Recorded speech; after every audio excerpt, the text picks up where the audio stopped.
રાજકોટ જિલ્લાના ધોરાજીમાં રોડ રસ્તા મુદ્દે શહેરમાં પોસ્ટરો લગાવાયા છે। વરસાદ બાદ શહેરના રસ્તાઓની હાલત કફોડી બની હોવાના સ્થાનિકોએ આક્ષેપો કર્યા છે। બિસ્માર રસ્તાના કારણે સ્થાનિકોમાં રોષ જોવા મળ્યો હતો, જેને લઈને કોંગ્રેસ દ્વારા અનોખી રીતે પોસ્ટર લગાવી વિરોધ કરાયો હતો, જેને લઈને ભાજપના આગેવાનો દ્વારા પ્રતિક્રિયા આપવામાં આવી હતી। મારું નામ ધર્મેશ રાજ્યગુરુ, સામાજિક કાર્યકર। ધોરાજીમાં આજની તારીખમાં એક પોસ્ટર લાગેલું છે કે તમારી સુરક્ષા તમારા હાથે।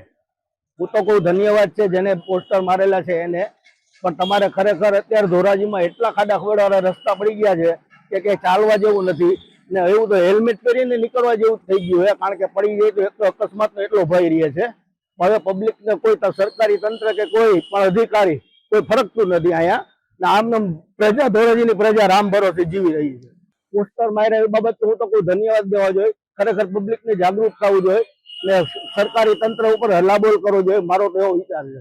રસ્તાની હાલત એકદમ ખરાબ છે, અત્યારે કોઈ ચાલી શકે એમ નથી। છોકરાઓ બાળકોને સ્કૂલે જવું તો સ્કૂલે જઈ શકતા નથી। કોઈ પ્રેગ્નેન્ટ મહિલા હોય ને જો હોસ્પિટલે લઈ જાય તોય પણ એક વિચારવા જેવી બાબત છે। અત્યારે ધારાસભ્ય, સંસદ સભ્ય, કોઈ સરકારી તંત્ર ધોરાજીમાં કોઈ દેખાતું જ નથી। બધા મત માંગતા હોય ત્યારે દેખાતા હોય છે, પણ અત્યારે કેટલા ટાઈમ છે ખરાબ રસ્તા છે, પ્રજા હેરાન પરેશાન છે, હાવ રામ ભરોસે, પણ કોઈ છે ને આટો મારો પણ આવતું નથી। રાજુ બાલદા, પ્રમુખ શ્રી ધોરાજી શહેર ભારતીય જનતા પાર્ટી। ધોરાજીમાં જે કોંગ્રેસ દ્વારા પોસ્ટરો લગાવેલ છે તે ખરેખર અશોભનીય છે અને અગાઉ પણ ધોરાજી નગરપાલિકા શાસિત આજથી 1.5-2 વર્ષ પહેલા કોંગ્રેસ શાસિત હતું અને ત્યારે પૂર્વ ધારાસભ્ય પણ સંચાલન કરતા હતા અને તે વખતના જે કાંઈ રોડ રસ્તા બન્યા છે તે અતિ ખરાબ અને ભ્રષ્ટાચાર થી રસ્તા બન્યા છે।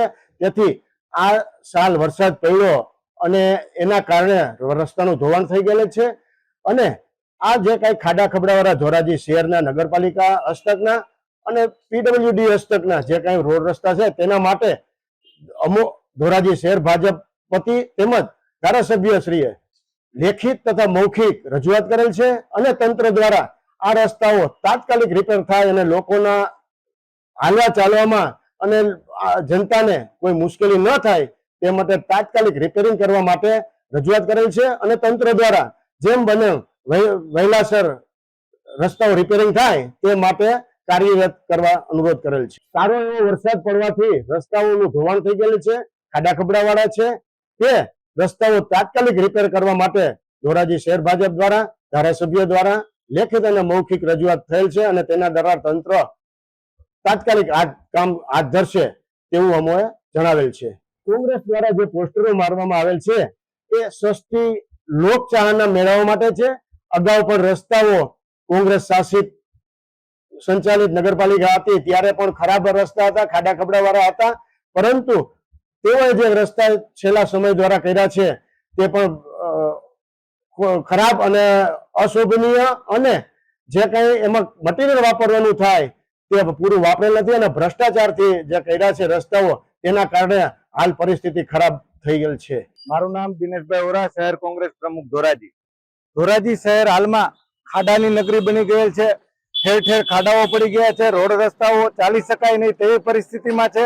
આને કારણે નાના મોટા અકસ્માતો પણ થાય છે અને આ તંત્રનું અનેક વખત ધ્યાન દોરવા છતાં આ તંત્ર દ્વારા કોઈ કાર્યવાહી કરવામાં આવતી નથી, જેને કારણે અમોએ આજ રોજ તંત્રને ઢંઢોળવા માટે, તંત્રને જગાડવા માટેનો પ્રયત્ન કરેલ છે અને બેનર મારી એમાં એવું લખ્યું છે કે સરકારી તંત્ર આ ખાડા પૂરશે નહીં, તમે તમારી સલામતી તમારી જાતે જાળવો, હેલ્મેટ પહેરો અને સુરક્ષિત રહો।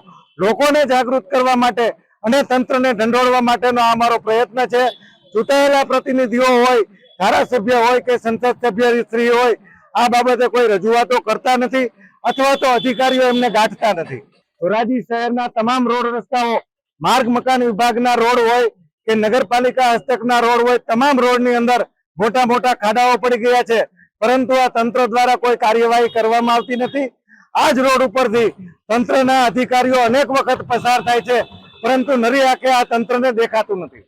મારું નામ ગોવિંદલાલ ભુરાભાઈ બાબરિયા, રહેવાસી ધોરાજી, ટેક્સ પેક્ટેશન તરીકે ધંધો કરું છું।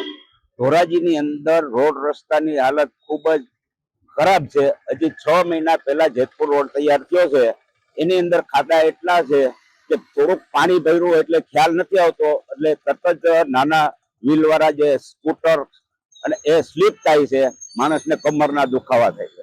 108 છે ઇમરજન્સી હોય તો એ ઝડપથી નીકળી જતી, એટલે માણસને જીવાડવા માટેના પ્રયત્નો પણ 108 કરે છે, પણ આપણા રોડ રસ્તા છે એ નિષ્ફળ બનાવે છે. મોટર કાર હોય અને આપણે નીકળી, નવી ટેકનોલોજી વાળી મશીનરી આવી ગઈ છે, તો એની અંદર પીયુસી ન હોય તો પોલીસ સીધો 500 રૂપિયાનો દંડ દૂર જઈ અને ઓનલાઈન કરી દે છે. જ્યારે ગુજરાત સરકારને મારે એ પૂછવું છે કે નવી ટેકનોલોજી સિવિલ એન્જિનિયરમાં ક્યારે આવી કે જે ડામર રોડ અને સિમેન્ટના રોડ હોય ત્યાં મોરમથી પૂરવામાં આવે છે? એટલે શું મોરમથી પૂરવાથી એ રોડમાં પ્રદૂષણ નથી થતું? પોસ્ટરો લાગ્યા છે, સાચા છે. તમારી સુરક્ષા માટે હેલ્મેટ પહેરો, સુરક્ષિત રહો. હેલ્મેટ ના પહેરો હોય તો એક્સિડન્ટ કેવી રીતે થાય? એક્સિડન્ટ થાય છે તો ખાડાથી એક્સિડન્ટ થાય છે. હેલ્મેટ ન પહેરો હોય તો એક્સિડન્ટ નથી થતું. તો ખાડા એવા હોય કે તારવવા જાય બાજુનું આ પહોંચી જાય છે. ખાડા અતિશય છે, અને આ જે રોડ અને નું કામ જે છે એ ક્વોલિટી કંટ્રોલ ગાંધીનગરના નેતા હેઠળ થતું હોય તો ક્વોલિટી કંટ્રોલના રિપોર્ટ માંગવા જોઈએ પ્રજાએ, અને એની જવાબદારી ક્વોલિટી કંટ્રોલ ગાંધીનગરની નક્કી કરવી જોઈએ. તો શા માટે નથી કરતા?